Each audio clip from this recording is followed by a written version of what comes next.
খুলনার রূপসায় মাংস বিক্রির টাকা চাওয়াকে কেন্দ্র করে মাংস ব্যবসায়ী নিহত হয়েছেন। শুক্রবার রাত 7টার দিকে এ ঘটনা ঘটে।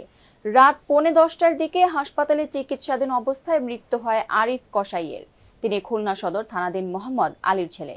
খুলনা ব্যুরো প্রধান এম রোমানিয়ার প্রতিবেদনে থাকছে বিস্তারিত। ক্যামেরায় ছিলেন তৈয়ব আলী পর্বত।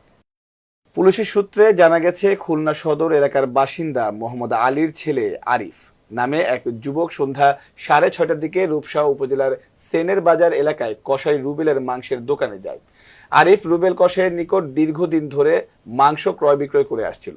সেই সূত্রে 2,50,000 টাকা রুবেলের নিকট পাওনা হয় আরিফের।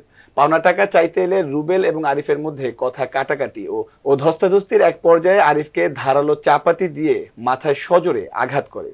এ সময় স্থানীয়রা আরিফকে উদ্ধার করে দ্রুত খুলনা সিটি মেডিকেল কলেজ হাসপাতালে ভর্তি করে। সেখানে চিকিৎসাধীন অবস্থায় রাত 9:45টার দিকে আরিফের মৃত্যু হয়। এ ঘটনার জের ধরে উভয় পক্ষের সংঘর্ষে শাহিন সহ আরো কয়েকজন আহত হয়েছে বলে জানিয়েছেন রূপসা থানার officer in charge OC Mohammad Mahfuzur Rahman. আমাদের ইসিজি রিপোর্টটা দেন। আমাদের পেশেন্ট ভাই জীবিত আছে না মৃত আছে? এরা বলতেছে কি দিয়ে দেবো, সেটা বলতেছে কি যে আপনাদের ছেলেরা এরকম মানে ই করেছে, সব মারছে। তারপরে আমরা তখন থেকে সবাই দৌড়ে এসে দেখি কি ইমার্জেন্সিতে ভর্তি করা। ওইখান থেকে তারপরে বললো কি যে আইসিইউতে নিয়ে যাচ্ছি 18 তলায়।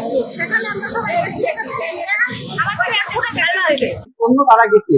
তো যাওয়ার পরে ওই যে মানে গোশের দোকানদার জুয়েল এবং রুবেল, এরা দুই ভাই মিলে মনে করেন এরা কোপাইছে।